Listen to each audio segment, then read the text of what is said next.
What's up, guys? Welcome back to TheReviewSpace, and today I'm going to review last night's episode of Monday Night Raw, July 30th, 2012, 1001.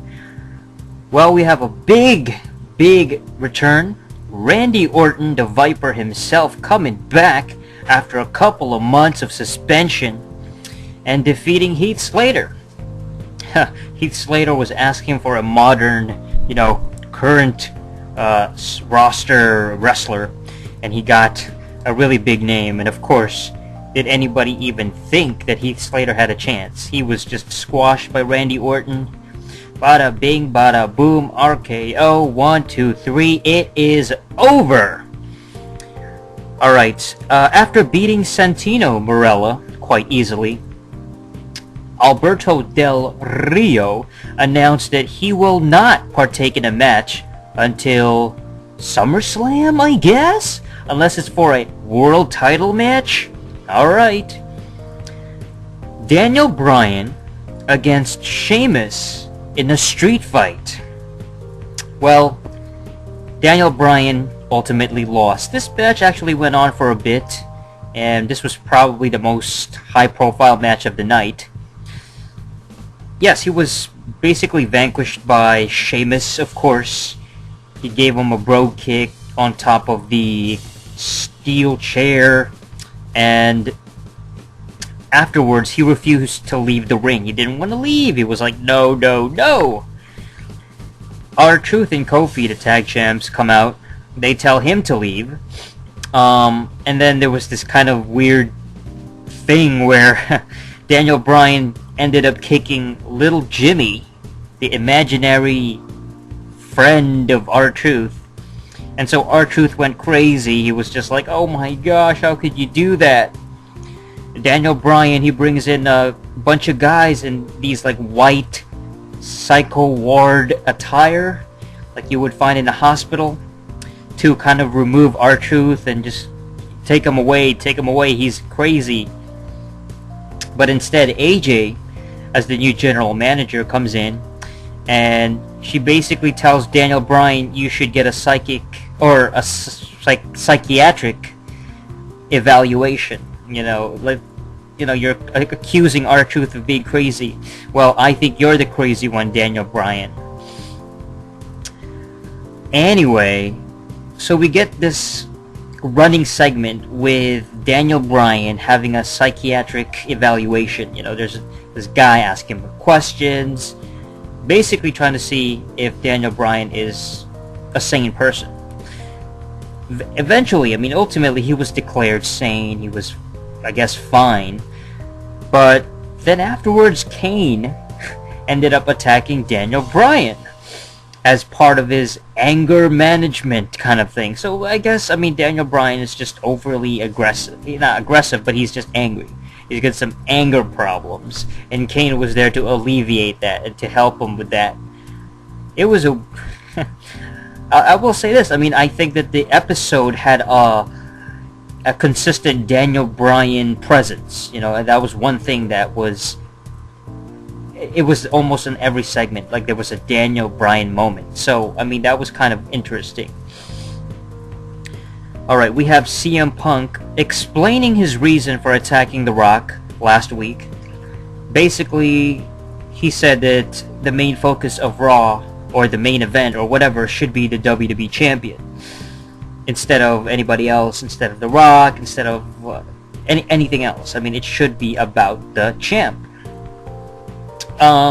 Fair enough. I think that it kind of makes sense. But he did it in such a way where it seemed kind of heelish. It seemed kind of like selfish almost. Like, yeah, right. It's going to be all about you, rather than the champion. It's more about you.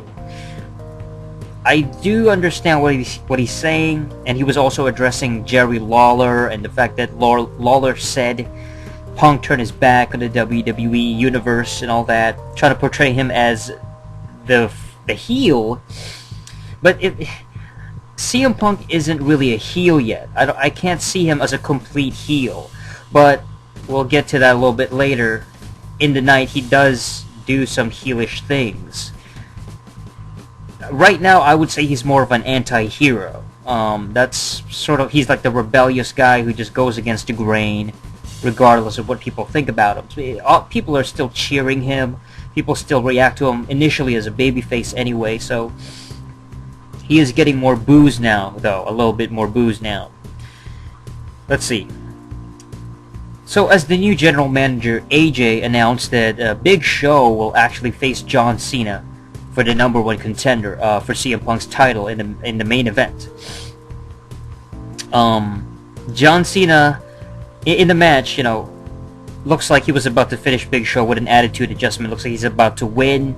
The crowd was really into the match, but CM Punk ultimately jumped Cena and Big Show. He just attacked both of them, and so the bell rang. It was a DQ. I would say, depending on who he actually attacked, who he hit first, it might have been Big Show. But anyway, he declared that both of these guys aren't winners. They're actually both losers. And so that was very heelish. They started to walk off into the backstage.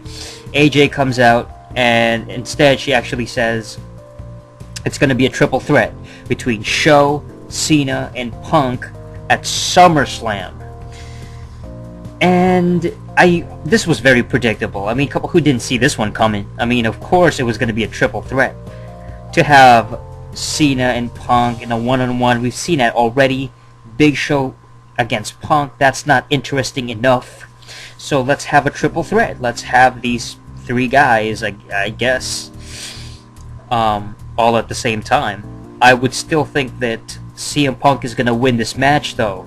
He's going to retain. I just can't see Cena winning it after losing the Money in the Bank cash-in. And Big Show, he's just more of an afterthought than anything. Alright. And additional matches, we have Tensai against Tyson Kidd. Tensai easily defeated Tyson Kidd, but afterwards he just kept attacking him. So the referee was forced to, I guess, reverse the decision. I've never really seen that. Even when we've seen beatdowns before, like post-match beatdowns where the heel abuses the babyface, especially the jobber, just keeps attacking him. But as far as reversing the decision, I guess it was just a way to get reaction from the crowd on a Tensai match. Just get him some heat. Get him some focus, some attention. Like, wow, this guy was so vicious or whatever, that they had to reverse the decision. As far as right now, there is, man, the fact that he was even on Raw was just like, wow, I can't even believe Tensai's still with the company. Like, this guy's still under WWE. He's become so forgotten. He hasn't won anything in a while. He isn't really getting a focus or a storyline. So, I mean, I do like Tensai. I like the character. I like Tyson Kidd, but a lot of these guys, they just don't get the proper build-up or push. And then we have Damian Sandow. It wasn't a match, but he attacked Brodus Clay, and he interrupted this dancing segment with Vicky Guerrero was dancing as well, and it was just kind of random. Just a way for Damian Sandow to do something, I guess. I mean, yes, we are going to see a Damian Sandow push because he was attacked by DX. It's almost, I just don't, it's weird, man. He gets jumped by Triple H and all these guys, and I don't know if it's almost like a rite of passage when somebody's about to get pushed, where he gets attacked or jumped by the big names, Shawn Michaels, Triple H, the DX, it seems like, hey, you want to get a push? Well, you're going to first have to get buried by the top guy, Triple H, and all that crap. It's kind of dumb, in my opinion. I understand that, they put attention on him last week, but you tear somebody down, then you start to build them back up. It's part of this whole dumb-ass booking where, okay, we're going to make you look like crap, and then we're going to make you look good, and make you look like crap, make you look good, this back-and-forth crap where somebody always stays. You can't really move forward, it's like you stay in the middle, this average medium, instead of consistently being pushed, winning, or looking good every time. You know, nobody's allowed to get too big. But, you know, at least Damian Sando's about to get a push. You know, that's nice. That's pretty much it. The biggest story was, in fact, Randy Orton coming back. I don't know what he's going to do. I don't know if he's going to go after the WWE title. I would assume so. Eventually go after Punk. If not, then against Sheamus for the world title. But I don't see that happening. Maybe he might even get into a program with Daniel Bryan. Who knows? You know, some kind of... I don't know. Some feud. A long-running feud. That would be kind of interesting. Oh yeah, and I almost forgot. There was a tag match. Christian and Chris Jericho against Ziggler and The Miz. And I forgot who won this one. I forgot what happened in this one. I think it was Christian. He did something to Ziggler. And then Ziggler was pinned by Chris Jericho, I think. So the babyfaces won. I guess Chris Jericho might be a babyface now. Now that he's going up against Dolph Ziggler. Yeah, you know, it's mid-card stuff. It's mid-card stuff. It's not too important, but because I think that Dolph Ziggler is in it, he is a future champion. It should be we should at least pay attention to see his rise as world champion, you know. That's pretty much it for this review of Raw. It was kind of a long Raw, and I'm not sure if this extended hour is worth it, you know. I don't know. I'm not sure about that, but that's pretty much it for this review, and until next week, ciao.